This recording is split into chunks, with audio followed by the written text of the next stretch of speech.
Romanos capítulo 13, versículos 1 al 7, con especial énfasis en los versículos 6 al 7, donde estaremos predicando esta mañana.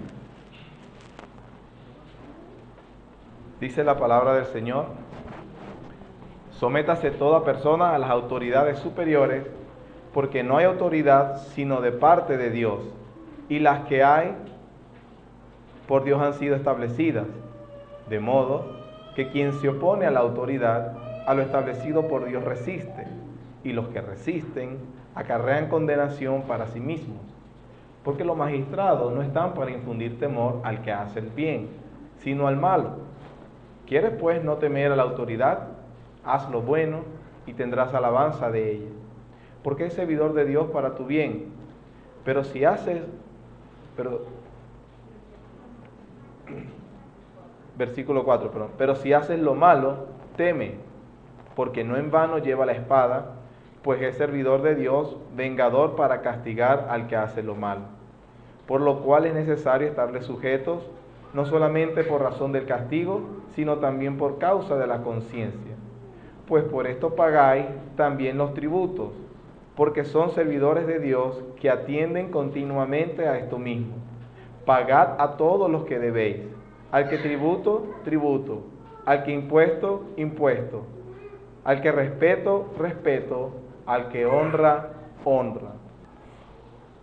Estamos en el controversial, digo controversial porque a muchas personas no les gusta lo que se lee en el capítulo 13 de Romanos. Habla acerca de la sumisión a la autoridad civil. Este es el tercer domingo que tratamos este tema. Y precisamente en cuanto a esos deberes que debemos cumplir, los cuales hemos estado hablando las últimas semanas, está en particular: pagar los impuestos, pagar el tributo, nuestro deber, inclusive la manera de someternos a la autoridad civil. Pablo dice que precisamente está allí. Lo que acabamos de leer, versículos 6 y versículos 7. Pero hermanos, para entender eso, no se necesita saber hebreo, ni griego, ni mandarín, ni el lenguaje de ángeles. El mensaje es claro. Para entender todo el capítulo 13. Lo digo porque hace poco sostuve un debate con una persona que estaba en contra de todo lo que había dicho acerca, o todo lo que dice el capítulo.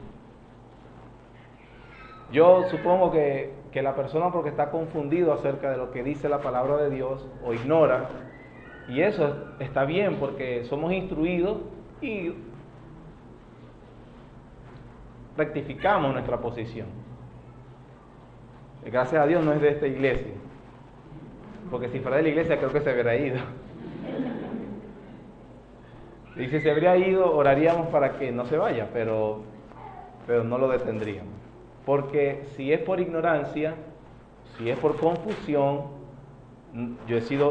nosotros en una etapa ignoramos cosas, estamos confundidos con algunas cosas, el Señor nos aclara y bueno, rectificamos, es así la dinámica, gloria a Dios.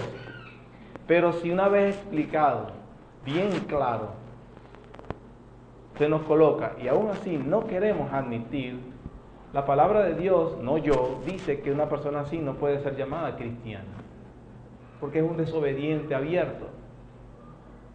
De todas maneras, oraríamos por esa persona también, para que el Señor en su misericordia le ayude y pueda rectificar de su mal comportamiento. Pero la verdad es que a los cristianos no les gusta lo que, rectifico lo que acabo de decir, que a las personas no les gusta lo que leen en Romanos capítulo 13. Pero para eso, como les dije, no necesita, en castellano dice lo mismo que en hebreo, no se preocupe, no tiene que hacer un curso, ni irse a el mejor seminario del mundo. Ahora, es cierto que a nadie le gusta pagar impuestos, nadie le gusta hacer eso. Pero el pago de impuestos, como dice aquí, forma parte de la vida cotidiana. Y es cierto que según las leyes de cada país, en los gobiernos modernos, existen deducciones y demás beneficios que está bien que aprovechemos, Lo cierto es que ninguna persona, y mucho menos los cristianos, deben evitar el cumplir con su deber. Es una forma de someterse a la autoridad. También sobra decir que hay algunos impuestos que podemos considerar injustos.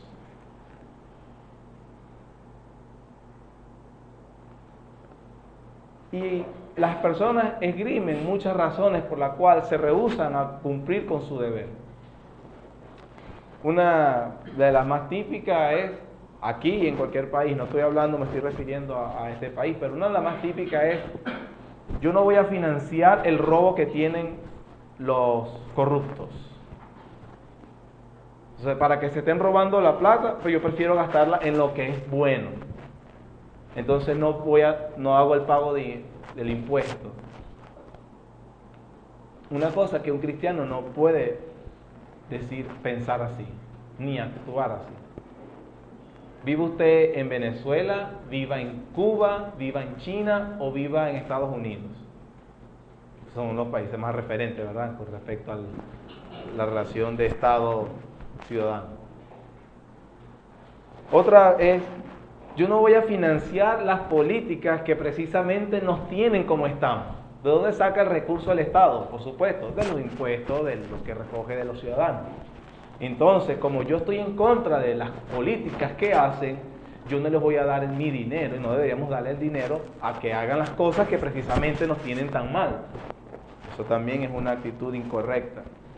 Otros podrían decir, bueno, yo no voy a dar impuestos porque yo desconozco la legitimidad de esa autoridad. Desconozco que porque esa autoridad es ilegítima, ha usurpado el poder. Ahí tenemos que pensar como si Roma está establecido en el poder por el voto consensuado de judíos, israelíes y todo el imperio romano que correspondía. Pablo habló allí, hermano. Otros pueden pensar que, bueno, el uso que yo le doy a ese dinero es más noble. Yo ayudo a los más necesitados, yo ayudo a esto, aunque está muy bien que ayudes a los necesitados que tú encuentres, tú no puedes robar para supuestamente ayudar, porque estarías robando. Prefiero regalarlo, quemarlo o botarlo, antes que dárselo a esa autoridad civil. Lo cierto es que cuales sean las razones que una persona pueda esgrimir para evitar el uso para evitar el cumplimiento de su responsabilidad civil, no está admitido en el cristianismo. Si tú eres cristiano, entonces parte de tu deber civil es hacer esto, hermano. Los gobiernos romanos en tiempos del Nuevo Testamento eran paganos, despóticos, casi siempre eran inclementes. Algunos de sus emperadores se declaraban dioses, usted sabe lo ofensivo que es eso para el cristianismo, y muchos de sus impuestos se utilizaban para financiar templos paganos e instituciones religiosas que no tenían que ver con el cristianismo. Pablo le dijo a eso, paguen los impuestos. El apóstol da instrucciones claras y sin ambigüedad. Ninguno de nosotros puede decir que no entendí lo que querías decir, Señor. Nadie puede abogar eso. Es claro. Ahora, hermano, vamos a entender acerca del principio de la tributación. Y no es que voy a dar una clase de economía, voy a enseñar la palabra de Dios. La primera referencia bíblica a la tributación en toda la Biblia, hay una referencia a la tributación, y en el relato que se hace del capítulo 41 de Génesis al capítulo 48, cuando el Señor le anuncia a José que vendrán 7 años de abundancia sobre la tierra y luego vendrán 7 años de pobreza. Ustedes recordarán que José fue colocado providencialmente bajo la administración del imperio egipcio, era el segundo después de Faraón, y sobre él estuvo en sus manos la administración del imperio. Ahora, en ese momento, José, que entendemos nosotros, guiado por Dios en su providencia, estableció primeramente, cuando hubo los primeros 7 años de abundancia, estableció que se guardara la quinta parte de lo producido, de las cosechas en granero, para de esa manera apalear los 7 años que vendrían luego de hambre. Muchos años después, si lo puede ver entre esos capítulos 41 al 48, 49, cuando también las personas venían por el grano a comprar, José también estableció que de la compra, la quinta parte debía ser dada para Faraón. La quinta parte, hermanos, significa 20% de las ganancias o de lo que se generaba. Eso le ha llevado a algunos analistas en la economía decir o inferir, precisamente porque José estaba siendo guiado por Dios, que la mejor o más justa tributación que se puede tener en cualquier estado es de 20%.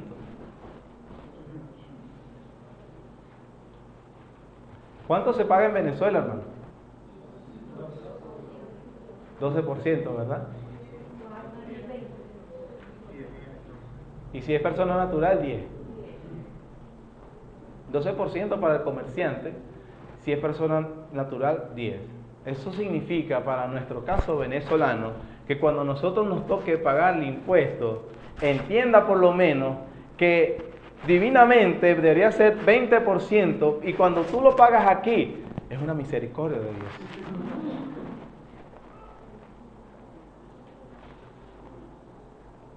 Es una misericordia de Dios.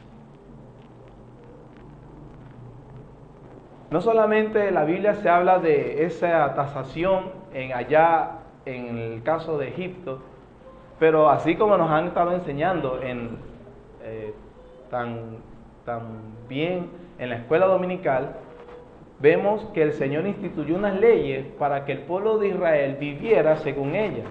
Y lo que estamos entendiendo acerca del estado teocrático de Israel, que comenzó en su mayor esplendor con David y Salomón. Salomón lo llevó a la cúspide, pero el estado teocrático tuvo también su periodo en David, más pequeño en Saúl, y también en los jueces fue, obviamente, como nos dijeron, de mucha turbulencia y no muy bueno. Pero de todas maneras, en ese estado teocrático habían unas especificaciones para el culto, para cómo la nación se debía regir, y lo que la Biblia llama en el Antiguo Testamento diezmo es precisamente los impuestos que debían pagar los israelitas en el estado teocrático de Israel. Y de allí sacamos de verdad una enseñanza enriquecedora acerca del asunto de los impuestos, y que en el Antiguo Testamento se llamaba diezmo.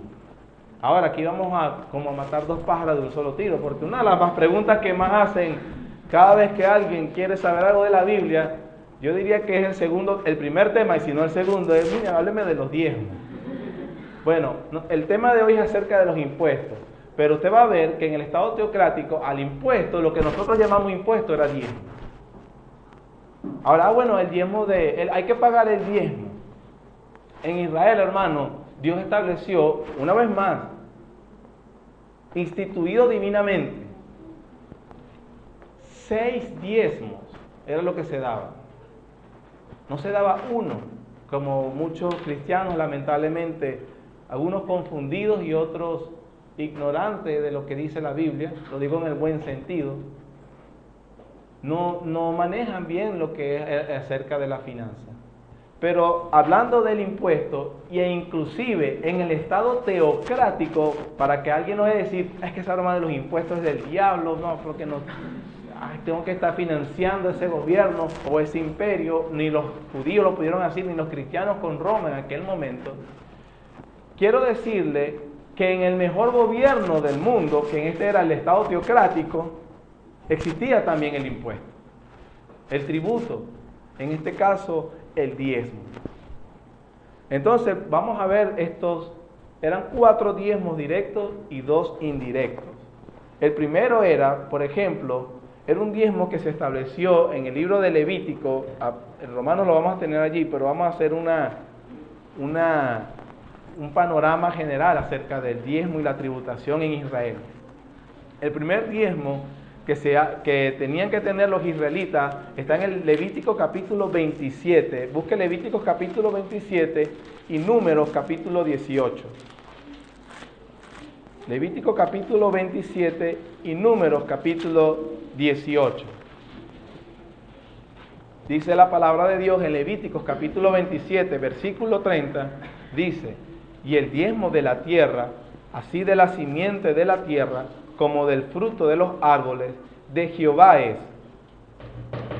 ¿Está sonando? Sí. Aló. De Jehová es cosa delicada o dedicada a Jehová. Ese era el diezmo, el primer diezmo que tenemos que tener en cuenta en el Estado de Israel.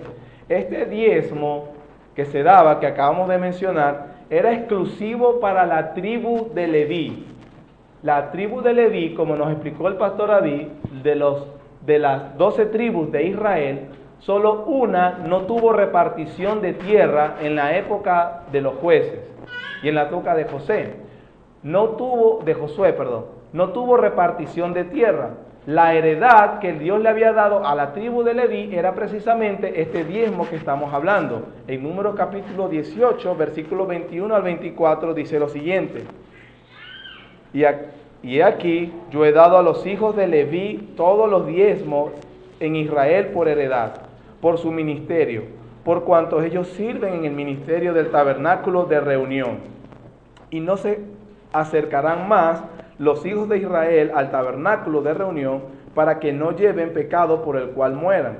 Mas los levitas harán del servicio del tabernáculo de reunión, y ellos llevarán su iniquidad. Estatuto perpetuo para vuestros descendientes, y no poseerán heredad entre los hijos de Israel. Porque a los levitas he dado por heredad los diezmos de los hijos de Israel, que ofrecerán a Jehová en ofrenda, por lo cual les he dicho, entre los hijos de Israel no poseerán heredad. Entonces, este primer diezmo, este primer 10% que debía rebajar los israelitas de todas sus cosechas y de todos sus frutos, era, como hemos acabado de leer, designado completamente para la tribu de Leví, quien sería la tribu que aplicaría el sacerdocio en el tabernáculo. No es mi tema, pero lo voy a aclarar. Los pastores no son levitas y no son los sucesores de los levitas. Eso significa, como hacen muchas cosas, el diezmo es todo para el pastor, porque así eran el antiguo pueblo de Israel. En primer lugar, la iglesia no es el antiguo pueblo de Israel, no es la teocracia establecida aquí, y los pastores no son ninguno levitas. Quería aclarar eso, eso es para que los diezmos son para el pastor. Falso. Es completamente falso. Entonces, de allí vemos que este diezmo que había mandado Dios a Israel, debía entonces sí apartarlo completamente para la tribu de Leví, para el sostenimiento de esta familia. Ese era el propósito de este primer diezmo. Debido a que en esta teocracia los levitas también funcionaban como los que legislaban en Israel la teocracia, ellos entonces en ese sentido eran los sacerdotes y a la vez también los gobernantes. Eran el poder legislativo.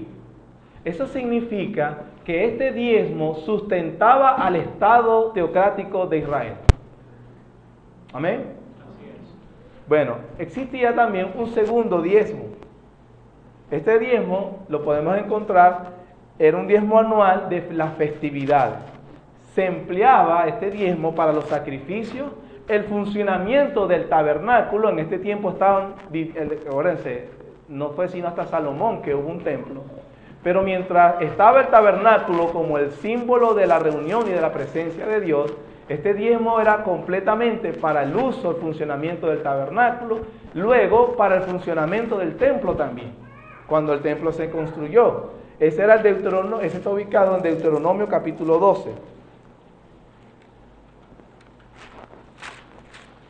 Este diezmo era para el funcionamiento de los sacrificios, el funcionamiento del tabernáculo y luego del templo, y también para cultivar la vida social y cultural y fomentar la unidad nacional entre los israelitas. Ellos debían reunirse anualmente en estas festividades, y ese diezmo que apartaría cada uno, eso serviría precisamente para hacer esas fiestas y conmemorar todo lo que acabamos de explicar. Deuteronomio capítulo 12, versículos 10 al 19. Dice: Mas pasaréis el Jordán y hablaréis en la tierra que Jehová vuestro Dios os hace heredar, y Él os dará reposo de todos vuestros enemigos alrededor, y habitaréis seguros. Y al lugar que Jehová vuestro Dios escogiere para poner en él su nombre, allí llevaréis todas las cosas que yo os mando, vuestros holocaustos, vuestros sacrificios, vuestros diezmos, las ofrendas elevadas de vuestras manos, y todo lo escogido de los votos que hubieres prometido a Jehová. Hasta el 19. Y os alegraréis delante de Jehová vuestro Dios, vosotros, vuestros hijos, vuestras hijas, vuestros siervos y vuestras siervas, el levita que habita en vuestras poblaciones, por cuanto no tiene parte ni heredad con vosotros. Cuídate de no ofrecer tus holocaustos en cualquier lugar que vieres, sino en lugar que Jehová escogiere en una de tus tribus, allí ofrecerás tu holocausto y allí harás todo lo que yo te mando. Con todo podrás matar y comer carne en todas tus poblaciones conforme a tu deseo, según la bendición que Jehová tu Dios te ha dado. El inmundo y el limpio lo podrás comer, como la de la gacela o de ciervo. Solamente que sangre no comeréis, sobre la tierra la derramaréis como agua. Ni comerás en tus poblaciones el diezmo de tu grano, de tu vino o de tu aceite, ni las primicias de tus vacas, ni de tus ovejas, ni los votos que prometieres, ni las ofrendas voluntarias, ni las ofrendas elevadas de tus manos, sino que delante de Jehová tu Dios las comerás, en lugar de Jehová tu Dios hubiera escogido, tú, tu hijo, tu hija, tu siervo, tu sierva, el levita que habita en tus poblaciones. Te alegrarás delante de Jehová tu Dios de toda la obra de tus manos. Ten cuidado de no desamparar al levita en todos tus días sobre la tierra. Esa repetición y cuidado del levita era porque al levita se le había prohibido comprar posesiones. Eso es algo también, que no, el pastor es levita, hay que darle el diezmo, pero él no puede comprar casa, no puede comprar carro, no puede comprar nada, si van a tomar la literalidad el texto. Pero estamos diciendo que no lo es. Entonces vemos que había un primer diezmo que funcionaba para la tribu de los levitas, un segundo diezmo que cultivaba la vida nacional de Israel para hacer estas fiestas solemnes. Ya llevamos ahí, ¿cuánto, hermano? Dos, pero ¿cuánto porcentaje? 20%. Era el diezmo. No, bueno, de hecho hay más. Apenas vamos por el segundo. Yo dije que eran 4 directos y 2 indirectos. Si alguien dice, no, que hay que pagar 10. Bueno, ese era el segundo diezmo. Estos 2 diezmos que acabamos de mencionar son los que precisamente el Señor fustigó al pueblo en Malaquías capítulo 3. Cuando ellos dijeron, ¿en qué te hemos robado? ¿Robará el hombre a Dios? ¿En qué te hemos robado? En vuestros diezmos y ofrendas. No estaban dando precisamente los diezmos que él había demandado para las fiestas del Estado de Israel y también para la tribu de Leví. Es notorio que ya había sucedido el exilio ya de los del norte con Asiria, los del sur con Babilonia, estaban regresando. Eso fue en la época de Esdras y Nehemías, y cuando estaban volviendo a restablecer la teocracia, entonces no estaban haciéndolo bien. Y parte de los profetas que vinieron fue para avisarle al pueblo que no lo estaban haciendo bien como Dios se lo había prescrito. Y allí el profeta Malaquías escribe, me están robando, traigan el diezmo al alfolí. El alfolí eran unos graneros, unas habitaciones que había en el templo para precisamente guardar, ¿para quién? Para los levitas. Entonces eso significaba, no, tienen que traer la ofrenda, ¿sabes? Que traigan los diezmos, que se habla hoy. Eso no tiene nada que ver con lo que dice la Biblia. Eran unos graneros donde se guardaba el grano, se guardaban aquellas cosas que funcionarían para el sostenimiento de la tribu de Leví. Entonces, tenemos esos 2 diezmos que se le había puesto a los israelitas. Había un tercer impuesto también en la ley divina. Ese impuesto era cada 3 años. Cada 3 años los israelitas debían sacar ese diezmo, y que funcionaría precisamente para las viudas, los huérfanos y los pobres que estuvieran entre el pueblo de Israel. Eso significa, si era cada 3 años, entonces anualmente ellos debían resguardar el 3.33%. para dar ese diezmo también. Deuteronomio capítulo 14.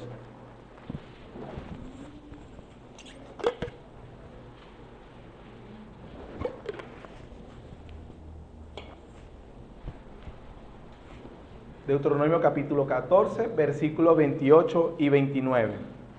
Dice: al fin de cada 3 años sacarás todo el diezmo de tus productos de aquel año, o sea, cada final de cada año, y el diezmo de tus productos de aquel año, y lo guardarás en tus ciudades. Y vendrá el levita, que no tiene parte ni heredad contigo, y el extranjero, el huérfano y la viuda que hubiera en tus poblaciones, y comerán y serán saciados, para que Jehová tu Dios te bendiga en toda obra que tus manos hicieren. Entonces veíamos que también había otro diezmo, que anual era 3,33%, a los 3 años equivaldría al 10%, y que tenía la asignación específica para quienes, para los huérfanos, los extranjeros, las viudas y los pobres. Entonces tenemos un primer diezmo que servía para los gastos del gobierno. El segundo cimentaba la vida nacional y el tercer diezmo sostenía al servicio social. Había un cuarto diezmo. Ese cuarto diezmo era un impuesto anual que se le cobraba a cada varón israelita de los 20 años para arriba. Solo los hombres debían pagarlo, las mujeres no, ni los niños, ni el que no tuviera esa edad. A partir de 20 años, todo varón israelita estaba obligado a pagar medio ciclo de plata, que equivaldría también otro diezmo. Éxodo capítulo 30.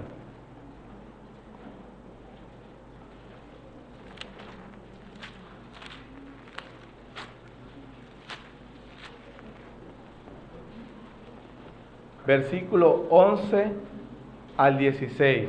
Habló también Jehová a Moisés diciendo: cuando tomes el número de los hijos de Israel conforme a la cuenta de ellos, cada uno dará a Jehová el rescate de su persona. Cuando lo cuentes, para que no haya en ellos mortandad cuando lo hayas contado. Esto dará todo aquel que sea contado, medio ciclo, conforme al ciclo del santuario. El ciclo es de 20 geras, la mitad de un ciclo será la ofrenda a Jehová. Todo el que sea contado de 20 años arriba dará la ofrenda a Jehová. Ni el rico aumentará, ni el pobre disminuirá del medio ciclo, cuando dieren la ofrenda a Jehová para hacer expiación por vuestras personas. Tomarás de los hijos de Israel el dinero de las expiaciones y lo darás para el servicio del tabernáculo de reunión, y será por memorial a los hijos de Israel delante de Jehová, para hacer expiación por vuestras personas. Este diezmo también era asignado para la manutención del tabernáculo y del lugar de culto. Entonces ya llevamos 4 diezmos. Eso es algo tampoco que se aplica con el tema de los diezmos del día de hoy. Estoy viendo todo esto porque primero es nuestro tema acerca del impuesto. Estos eran unos impuestos en la vida nacional de Israel, que estaba vinculada estrechamente con la vida religiosa. Y esto debía ser así. Ahora, hemos visto 4 impuestos directos, los acabamos de ver en la palabra de Dios. Pero existían 2 impuestos indirectos. Había otro impuesto, era el cual no debían ellos rebuscar toda su viña completa. Eso está ubicado en Levítico capítulo 19.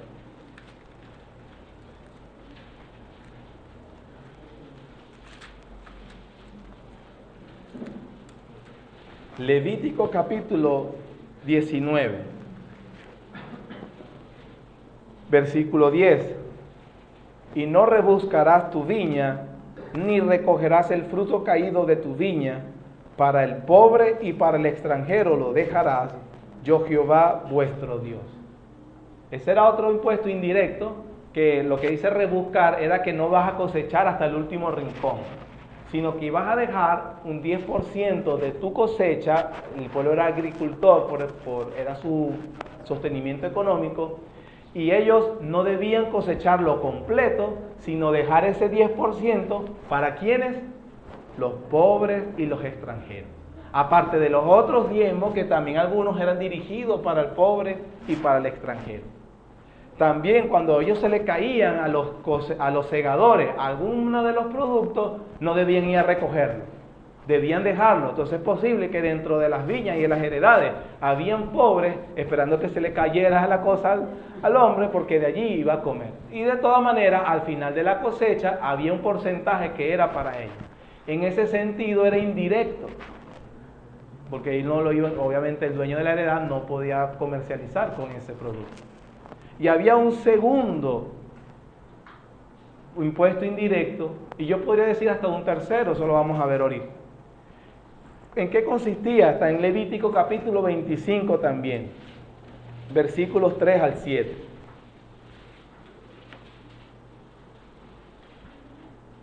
Capítulo 25 de Levítico, versículo 3. 6 años sembrarás tu tierra, y 6 años podarás tu viña y recogerás su fruto. Pero el 7º año la tierra tendrá descanso, reposo para Jehová. No sembrarás tu tierra, ni podarás tu viña. Lo que de suyo naciera en tu tierra, segada, no lo segarás. Y las uvas de tus viñedos no vendimiarás. Año de reposo será para la tierra.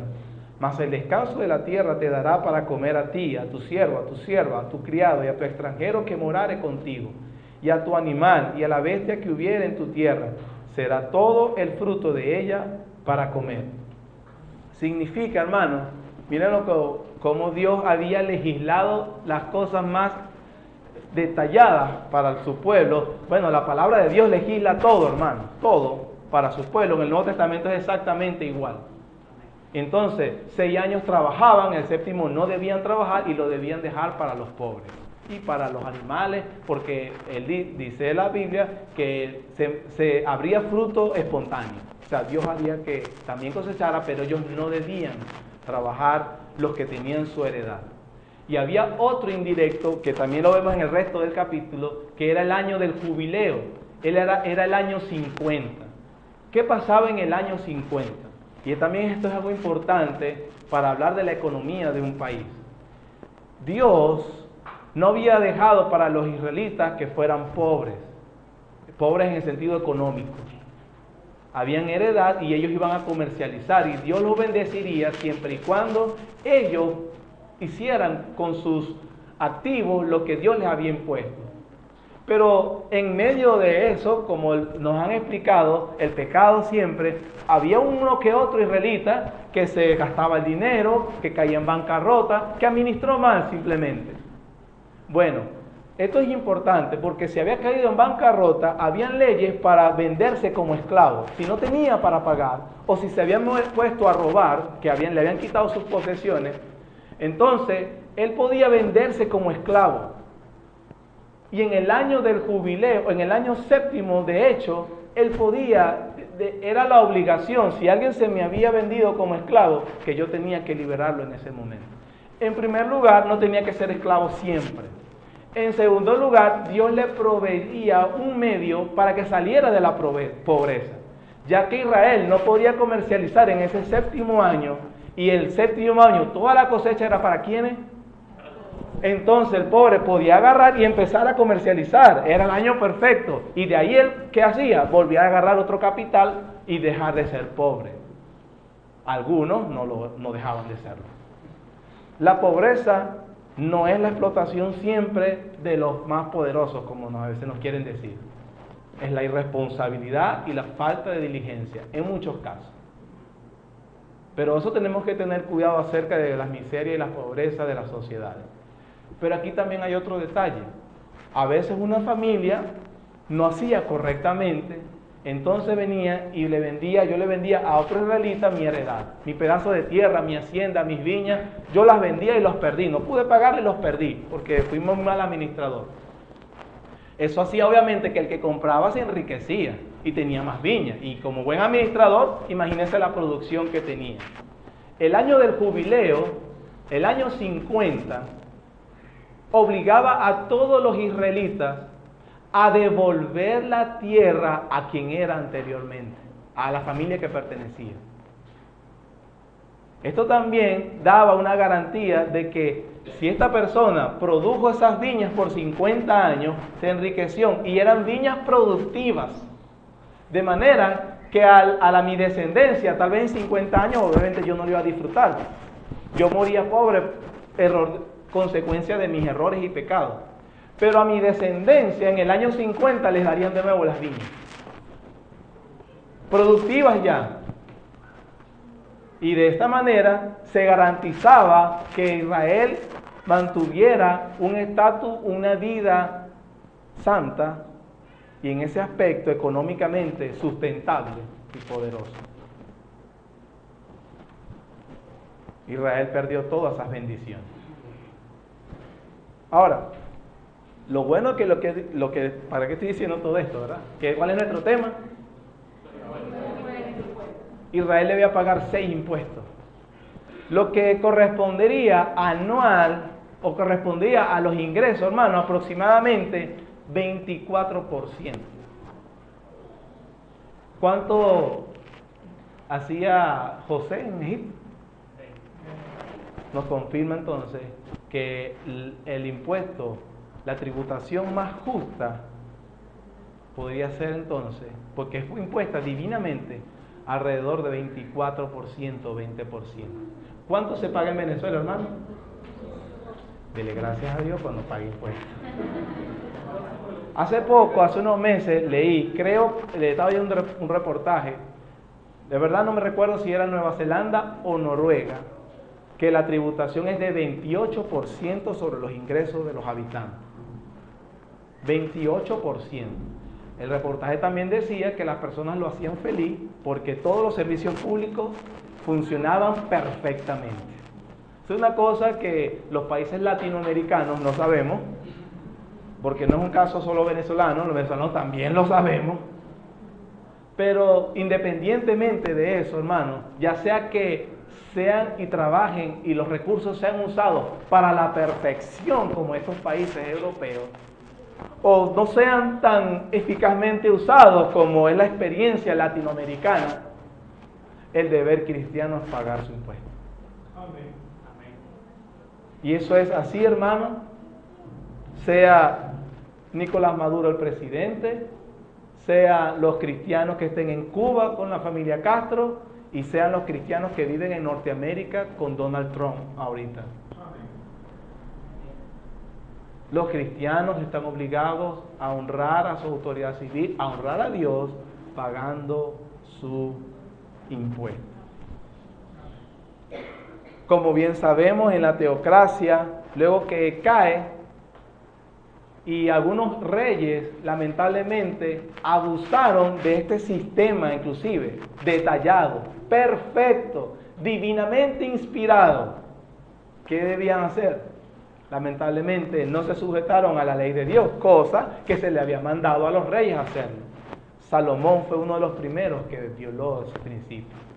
Y nosotros vemos en Primera de Reyes, no lo vamos a buscar por razón del tiempo, en Primera de Reyes, capítulo 12, tú lo puedes leer luego, cuando muere Salomón, que está su hijo Roboam, la petición que le hacen las tribus del norte es: tu padre agravó su yugo sobre nosotros. Esa frase, su yugo sobre nosotros, significa la tributación, los diezmos.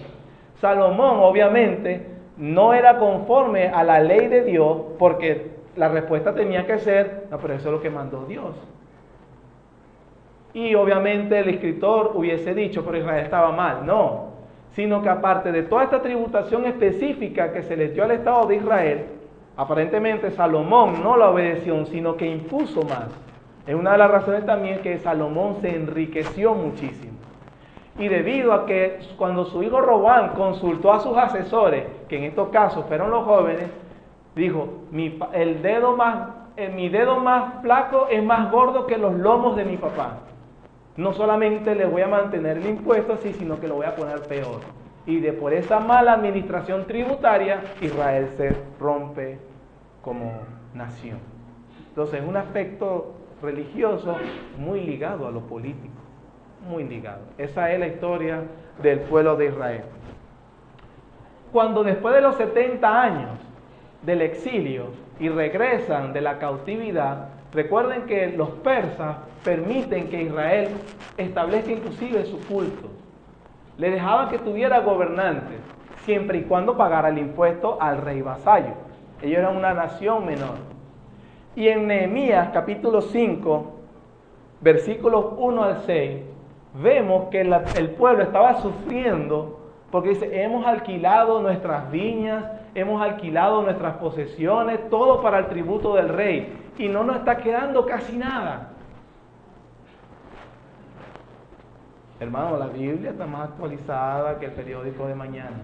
Léalo y usted ve cómo Dios, cómo un pueblo precisamente sufría económicamente a veces por la desobediencia a Dios y a veces las malas praxis.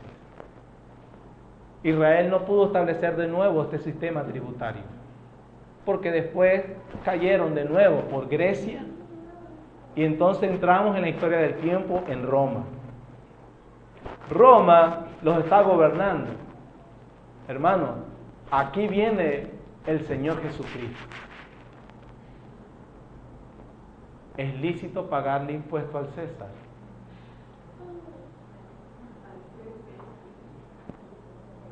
¿Qué le dijo la divina respuesta?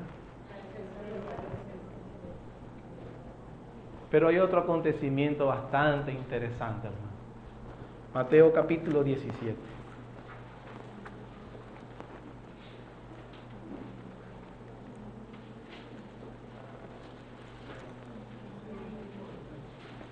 Los romanos obviamente le habían establecido un sistema tributario que eso iría a las arcas del emperador, de allí sacaban su riqueza Roma. Pero les permitía a los judíos que tuvieran un sistema de tributos de ellos. Ahora imagínense el pueblo. Todo lo que producía debía pagar para Roma y debía pagar para los impuestos internos. Entre esos también estaba el templo que Herodes había construido de nuevo.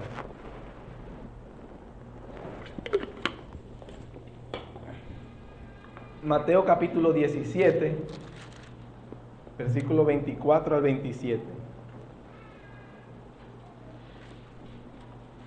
Cuando llegaron a Capernaum, vinieron a Pedro los que cobraban las 2 dracmas y le dijeron, ¿vuestro maestro no paga las 2 dracmas?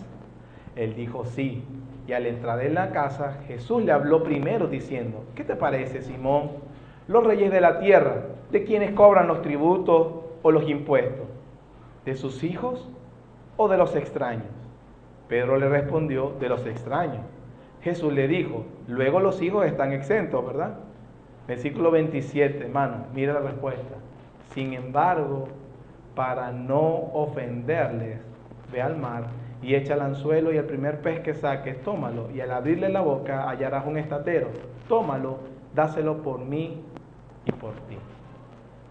Bendito nuestro Señor, hermano. Porque las palabras de Jesús toman más impacto cuando le habla a Pedro diciéndole, yo no tengo por qué pagar ese impuesto, porque yo soy el rey aquí. ¿Verdad, Pedro, que los hijos de los reyes no pagan impuestos? No. ¿Y quién soy yo, Pedro? El Hijo de Dios. Pero no le ofendas. Pagan impuestos. El Hijo de Dios, hermano. Haya pues en vosotros este sentir que hubo en Cristo Jesús, el cual, siendo en forma de Dios, no escatimó el ser igual a Dios como cosa a que aferrarse, sino que se despojó de sí mismo. Si el mismísimo Hijo de Dios, nuestro Señor Jesucristo, pagó el impuesto, nosotros también. ¿Y para qué? Para no ofenderles. Para no ofenderles. De aquí viene Pablo, ese es el trasfondo para que Pablo diga, pagad a todos los impuestos. Y hice todo ese panorama antiguo testamentario para inclusive motivarte, hermano, que por lo menos lo que pagamos los venezolanos es la mitad de lo que pagaría un judío en una tributación perfecta y santa, que era la de la ley de Dios. El impuesto es una institución divinamente puesta, hermano. Por lo tanto, no debemos hacer ningún tipo de trampa ni de esquivación para pagar. Debemos hacerlo alegremente. Sabemos que honramos a Dios. Pero el tema, como he estado entreclasado, este impuesto que hacía Israel, que luego Roma cobraba, los imperios persas, griegos, babilónicos cobraron, y los cristianos en Roma estaban obligados a pagar, y así lo dice la Biblia, hermanos. La iglesia de Dios no está obligada, no tiene obligaciones para cancelar ninguno de los diezmos que hemos descrito en el Antiguo Testamento. No existe ni un mandamiento, ni un deber cristiano de pagar esto que llamamos impuesto, diezmo, perdón. Lo que se enseña hoy en muchos lugares, que se habla de diezmo y que Dios te va a maldecir, maldito, se te va a morir tu hijo, se te va a enfermedad, vas a quebrar el negocio.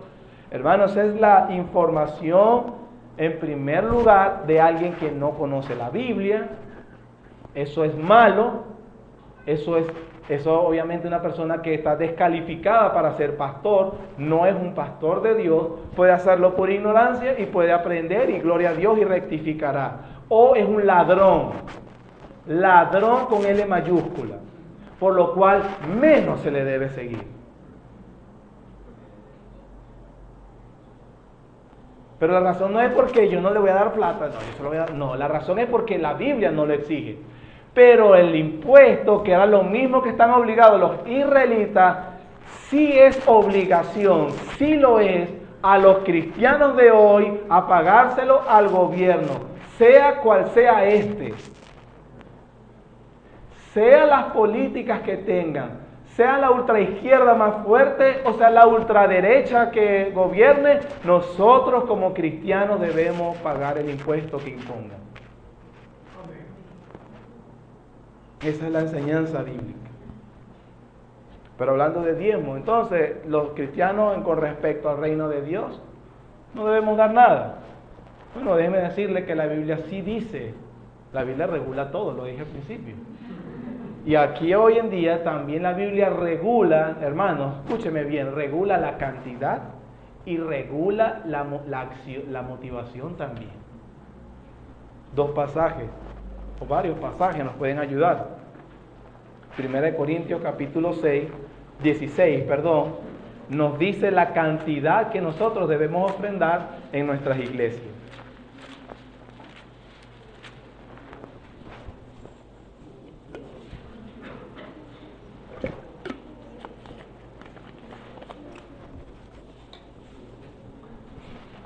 Entonces aquí, para los que siempre quieren saber cuál es la cantidad que deben dar, aquí dice la Biblia, no tiene que decírselo a un pastor, sino la Biblia. Dice, 1 Corintios capítulo 16, versículo 2, cada primer día de la semana, cada uno de vosotros ponga aparte algo, según qué, hermano, guardándolo para que cuando yo llegue no se recojan ofrendas, entonces ofrenda. Pastor, ¿cuál es la cantidad que un cristiano debe ofrendar en su iglesia? La palabra de Dios se lo dice aquí. Según haya prosperado. Es un acto de adoración, según lo que Dios te ha prosperado.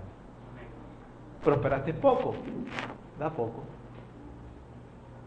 ¿Prosperaste generosamente? Dios te prosperó generosamente. Según hayas prosperado. ¿Quién sabe cómo prosperaste? Solo Dios. Solo Dios. A nadie nunca le hemos preguntado cuánto gana. Así que el que sabe si está dando como dice la Biblia, eres tú y el Señor. Eso es una actitud del corazón. Eso es en cuanto a la cantidad. Y la Biblia también dice en cuanto a la actitud. 2 Corintios capítulo 9. Y noten, vamos a leer del versículo 7 al 15, hermanos, y notemos que todo esto tiene que ver con las ofrendas que los cristianos daban.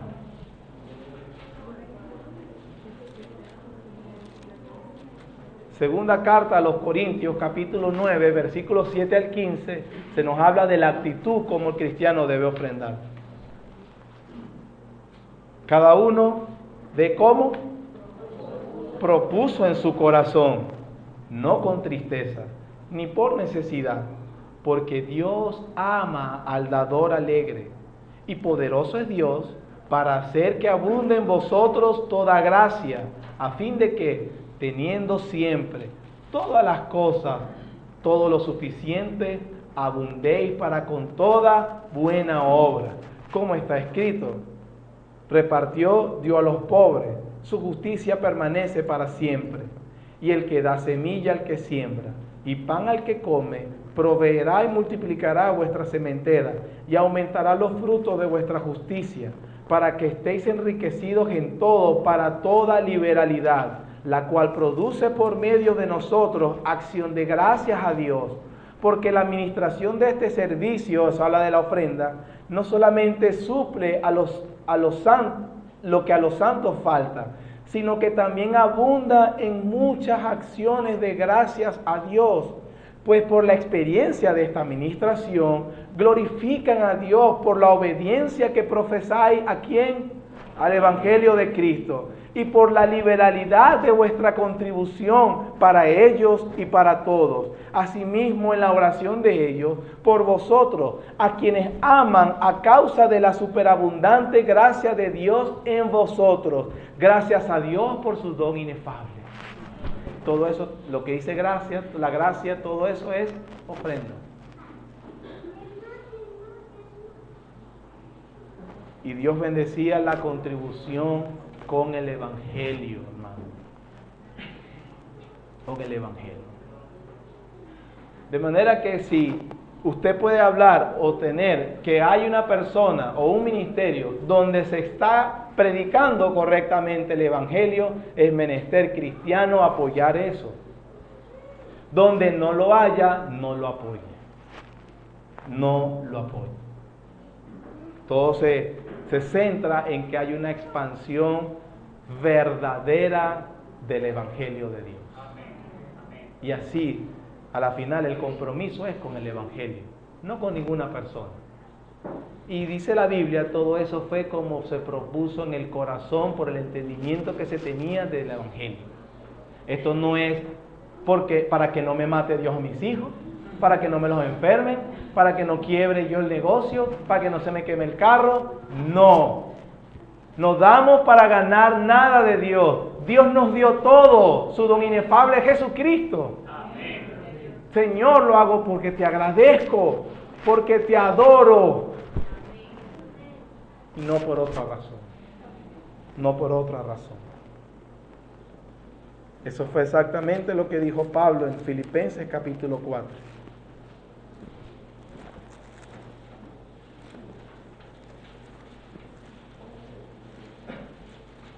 El contexto, la razón de la carta es precisamente por la contribución que le hizo la iglesia de Filipos a él que estaba preso.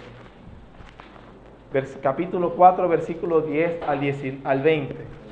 En gran manera me gocé en el Señor, de que ya al fin habéis revivido vuestro cuidado de mí, de lo cual también estabais solícitos, pero faltaba la oportunidad. No lo digo porque tenga escasez, pues he aprendido a contentarme como hermano. Entonces los venezolanos cristianos podemos estar contentos, porque la Biblia dice que sí. Versículo 12. Sé vivir humildemente y sé tener abundancia. En todo y por todo estoy enseñado, así para estar saciado como para tener hambre, así para tener abundancia como para padecer necesidad. Todo lo puedo en Cristo que me fortalece. ¿Entiende ese versículo? ¿Dónde está, hermano? No es que voy a emprender un nuevo negocio, todo lo puedo en Cristo que me fortalece. No está para eso. Está para decirte que puedes vivir una vida gloriosa en Cristo. Así tengas abundancia y así tengas escasez, tú lo puedes hacer si estás en Cristo. Amén. El cristiano que diga hoy que es un infeliz, porque cómo está la situación, porque no hay harina, porque no hay pasta, lo que está diciendo es que no entiende que está en Cristo. Su problema no es la economía. Su problema no es que vive en Venezuela, su problema es que no está en Cristo. Porque Pablo dijo que vivía bien, feliz, contento, en abundancia o en escasez estaba entrenado. todo lo podía en Jesucristo. Amén. Versículo 14. Sin embargo, bien hiciste en participar conmigo en mi tribulación. No estaba pasándola bien, Pablo.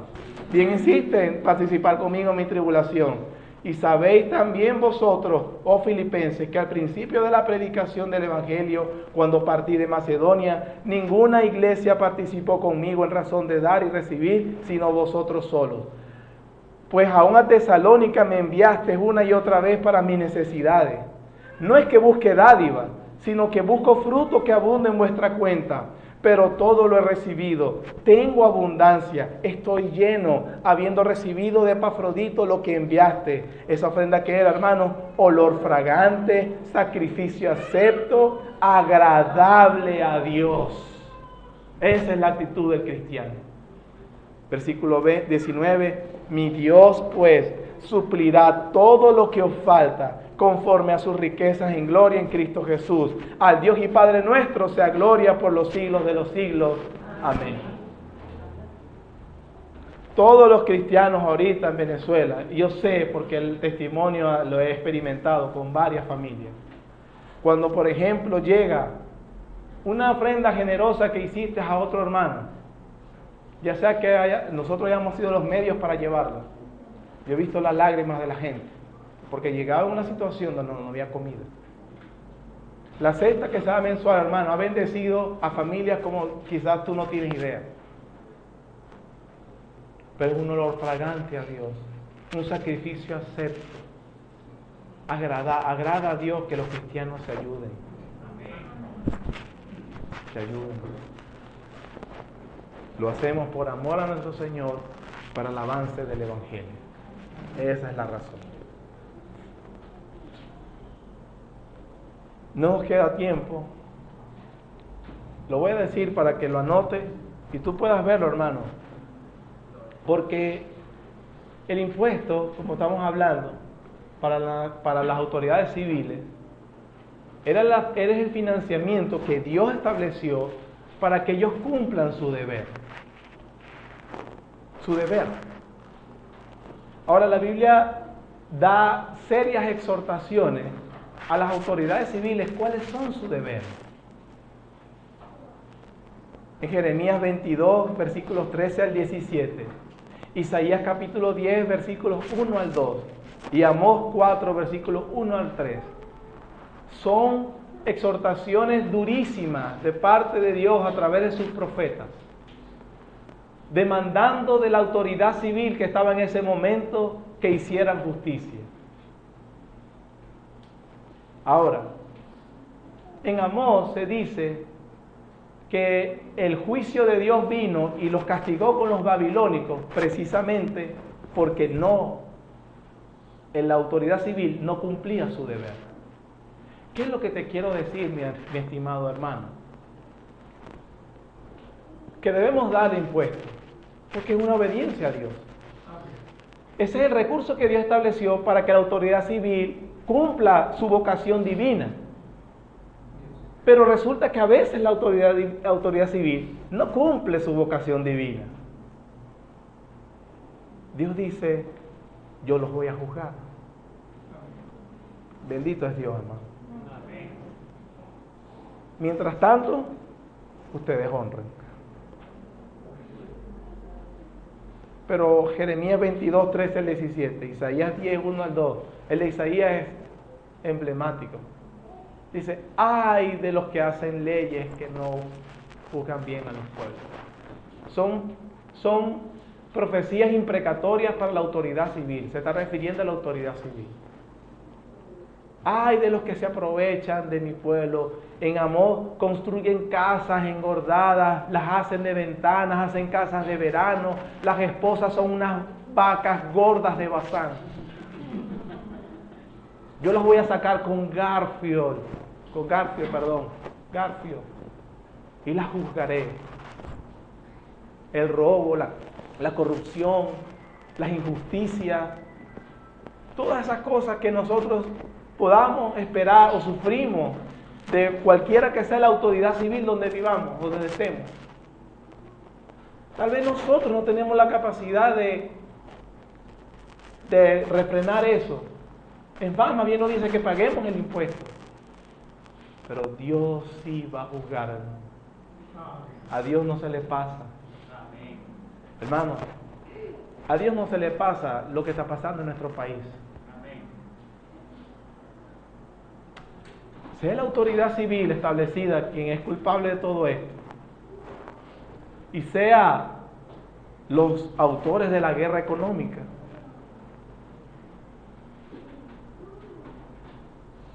Dios sí va a juzgar.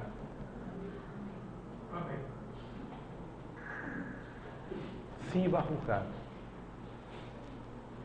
Eso es